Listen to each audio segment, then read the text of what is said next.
up, good people? It's Kingdudem the artist. We live in the den with Miles Wing and Big Happy Baby. Congress Park in the building. Move them. Yeah.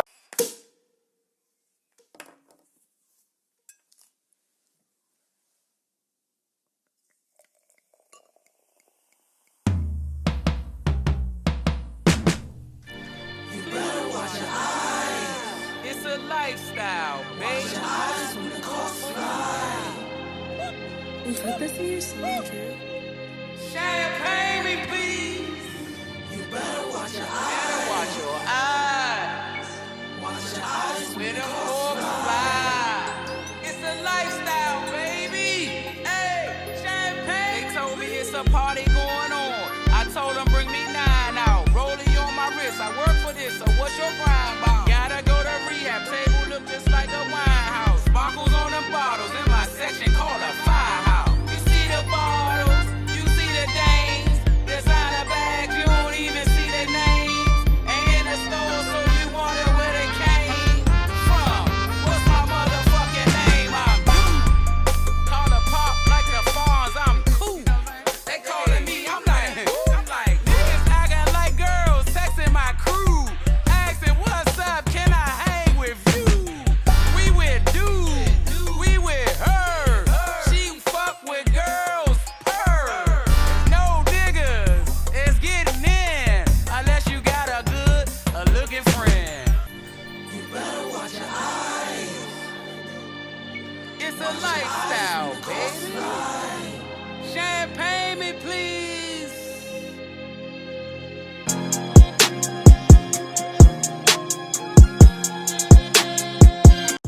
Toast, man. Get off your phone, man. Live in the den in my Big Rob boys. Toasting, baby. Toasting. Yeah, I'm here. Yeah, thank you, baby. Got some diversity in the den today. Got Kingdudem the artist, fresh out of Congress Park. Some of y'all might know Southeast her. Washington, D.C. She got a lot going on, man. Had to get her in the den so she can tell y'all what's happening with her. She sent me an email, but I couldn't find it. But Kingdudem the artist. First of all, let me know where that Kingdudem, because that's slick. That's on your CDs. That's on your book cover. I like that saying. I like how you rock. It was from day one since we met. We were day one, A1. A lot of people know people, but when you meet them, it's a different story, right? Yeah, so Appreciate you. I appreciate you for having me, man. I appreciate y'all for giving me the opportunity, Miles. I just want to say thank you for always giving me the opportunity. I called you, I made a song, I said, man, you know, I was doing some music with this guy, and he's from another side of town, and he's trying to get me to perform on his side of town. I said, listen, if I'm going to perform anything, anywhere, I got to perform at the Goodman League, because I'm from Southeast. I ain't gonna go uptown and be rapping and saying all this, so I gotta go home, right? So me and him had a little falling out, but you know where I showed up at, right? Of course, no. So Kingdudem, you know, my name is Rob, right? That's my family name, you know. Kingdudem comes from my other nickname. I got like 5 names in the street, right? So on the street, people call me Dude. Right? I'm gonna say this on the den. In DC, there's only one broad named Dude. That's me. Anybody else is imposter. Daddy. Right? So they've been calling me Dude since I was about 12 years old. Shout out to Chloe. You know Chloe. Chloe be out there all the parties. Oh, yeah. Shout out to Chloe. We went to junior high school together, and her and her friends, they was about 3 years older than me. But they kind of like took me under their wing, and I started hanging out with them. And they said, man, we gotta give you a nickname, man. So they started calling me Dude. So Dude began when I was like 12 years old. I was going to Elliott Junior High School. So that's been my name. That's my name. And then I started, I don't want to call myself a rapper, but I started making music. I started rapping. I needed a rap name. So I'm like, I'm going to be Kingdudem, right? Ain't no, Dude is already my name. This is already a brand. I've already stamped this in the town. So I just put the King on front of it. Just because, like, I think I'm great, and wasn't nobody else gonna give me a name. I assigned it to myself, and I move like royalty. Like everything I do is gonna be on the greatest level that I can possibly do it. And so that's just how Kingdudem came about. Every time I see you move, every video, wherever you out, you're always spiffy. You're down like 4 flat tires. I mean, Splendid. Coming up in Congress Park, though, there's a lot of ways you can go off road. You needed a 4-wheeler in certain neighborhoods because you could go off road at any point in time. I wasn't growing up in Congress Park. I'm from Northwest. My family from Lemon Oak, right? My grandparents, they had an after hour number spot up there, and time change, and my family, my mom, she had a battle with drug addiction. We became homeless, and I started staying with some relatives in Congress Park, right? So I get to Congress Park around 12 years old, and again, I'm from Northwest, right, which is like streets, corner stores. Everybody getting money, but it's a different game. Right. So when I get to Congress Park, it's like some shit I had never seen before. I ain't gonna lie. I looked out the window Everywhere. for a week. When I'm standing at my relative's house, I look out the window. I only would go to the ice cream truck and back in the motherfucking house because I didn't never seen so much stuff going on. Culture shock. Yeah, for real, right? So I eased into Congress Park. Really, what happened was I got into a little, I ain't gonna call it a scrap, but the little dudes from the little young guys that turned out to be notorious, that was from when my age group. They used to tease me all the time, man. And one day, one of them pushed me down, man. I just turned around and punched him in his face. And when I got up, I punched him in his face, and they started calling me Rocky.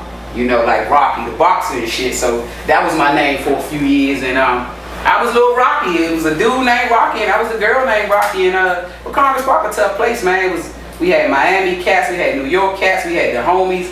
Everybody was beefing and just trying to find my way. Oh yeah, Miami and New York and Congress Park. Yeah, Miami cats was on 14th place. New Yorkers was in the circle on 13th place. It mixed in throughout the neighborhood. It was our homies, so it was very, a lot of the Miami guys they ended up having babies by some of my homies' sisters. I let you know I was in the goddamn yeah, it was.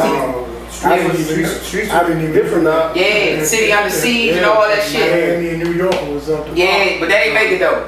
They ain't, we sent their ass home. I mean, no disrespect to nobody, but the Miami cats, man. And for me, I was coming from uptown, so I seen these cats with dreads and gold teeth and loud colors, so I immediately thought they was Jamaicans, because that's the only thing I had seen of Northwest. Right.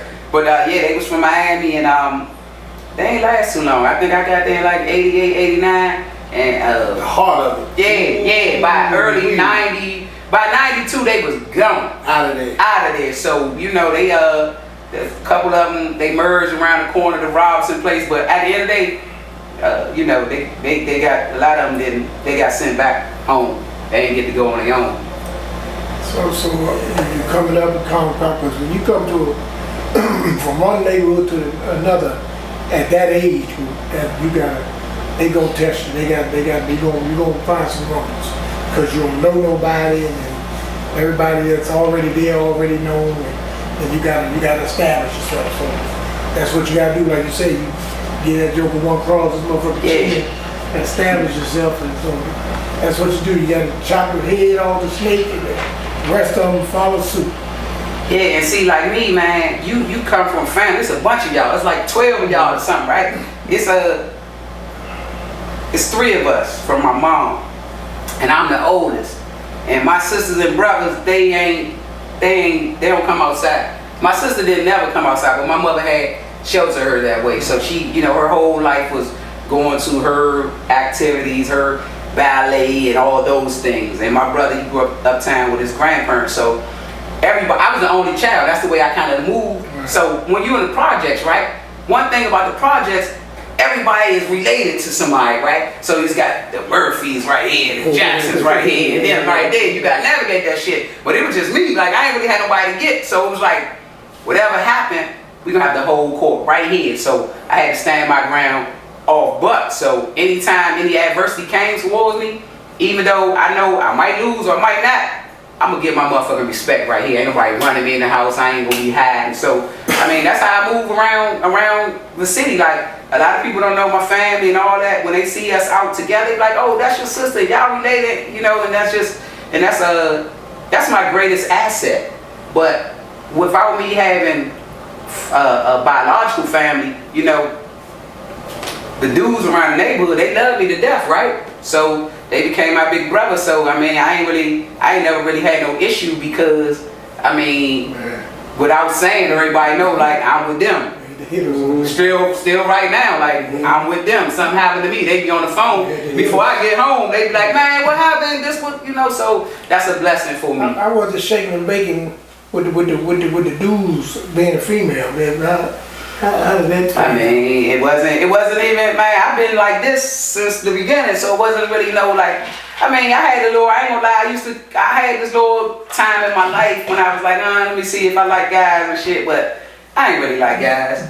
So it wasn't no surprise. Like, I called my mother, right? I went in service, like you. I went in service, and when I went in service, I had never, right before I went to high school, I said, man, I'm gonna go ahead and start dating women. So when I left and went to North Carolina, that's when I really started doing my thing. And I wrote my mother a letter. I said, Mom, you know, man, I'm telling her about everything. This was going on. I shot an M16, all this other shit. And then I say, in the middle of the letter, because this is how we correspond. I was in basic training. And I said, yeah, by the way, I'm gay. And next week we're going to road march and all this shit, right? In a letter, right? so now, because this is how we communicate, right? So I'm waiting, I'm anticipating. I don't know what she's going to say, right? But I know the love that she has instilled in me. So I ain't really that nervous, but I really don't know. It's just this, like a week and a half, I'm waiting, I get my letter back and shit, so she, yeah. I took your sister to a field trip and we went here and she's going to this school, we thinking about this. I waiting on the letter, right? So I still didn't get to the main part. She said, oh yeah, I knew you was gay, I been knew you was gay, and it don't really matter, and all blah, blah, blah. And then that was just it. So that's my other story, right? Cause a lot of people that's gay, right? I'm openly gay, right? I show up everywhere like this, job interviews and all that, right? And everybody don't have that luxury, right? So I mean, I used to kind of not really talk about my sexuality, but now at this point in my life, I feel like I should expound on it and share my experiences with other people, because a lot of people not free. Like, I'm free. Like, I go somewhere, motherfucker, and I'm like, if I come somewhere, if I come to your family event, right, and your aunt over there looking at me and all that shit, I'm gonna say, hey, Miles, blah, blah, blah, I'm gonna give you a hug and I'm gonna leave, because I don't go where I'm not celebrated. I go where I'm celebrated. Go where you celebrated, not where you tolerated, right? And my family celebrates me, right? I'm somebody to my family. Not on my accolades, just of the love. So I don't accept anybody treating me as a second-class citizen based on my sexuality, right? Because I don't lead with my sexuality. I don't never talk about, now you might see me with a nice looking lady, I'm going to introduce you to her and your family, but I'm not going to be over here holding hands and doing some L-word shit. But that's disrespectful, right? Because what I do is what I do. So, I mean, that's what I do. So growing up with that, where you said you was open from the jump. Yeah. So in school back then, because I know now in schools, the kids just openly, you know, at a young age, now that we're on that topic, I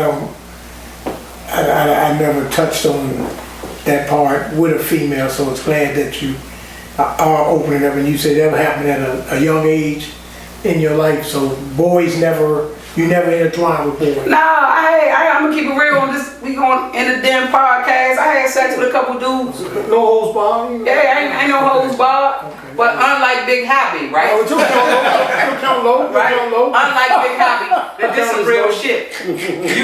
You know, I told you wrote. I don't know if you read the book, but this is the thing about it, right?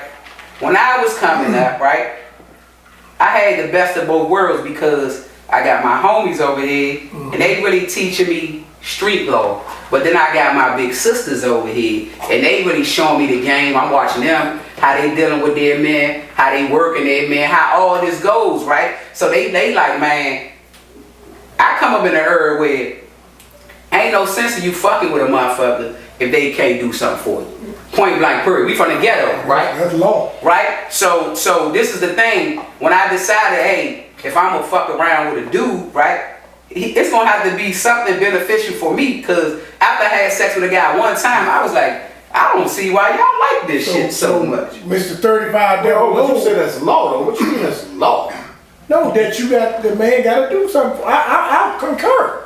I preach that to my daughters. Military ass. Ain't no, this ain't got nothing to do with no military. Fuck you need a nigga for, you give a nigga your pussy and all that, and he can't do nothing for you. That's hustling backwards. Is that, we on the same? We on the hustling same- backwards then. But that's today. That's No. almost normal. No, they. But so It ain't normal for my kids. What we gonna do is we gonna touch on that when we come back. So I preach that. so this is the other thing. We gonna touch that when we Okay. come back. We All right. gonna take a quick break here in the den So with King going to, Dude. while we going to break, since he never did nothing for no woman, he wouldn't have stood a chance. Oh man. Now on our watch. Now we Since he never all paid. when we Be right come back, back, we man. find out about it.